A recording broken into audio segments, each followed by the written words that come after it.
your shoelaces. First, you just make it all tight like this.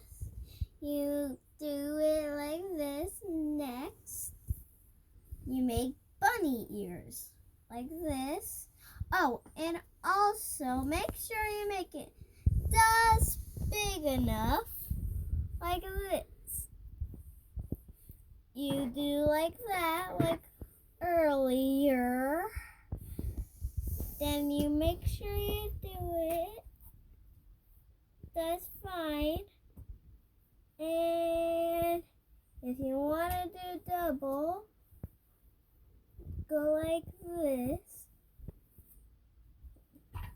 Again.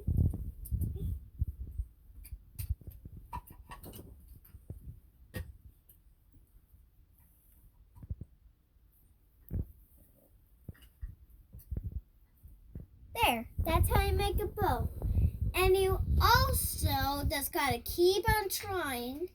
And if you need some help, ask your parents or anything.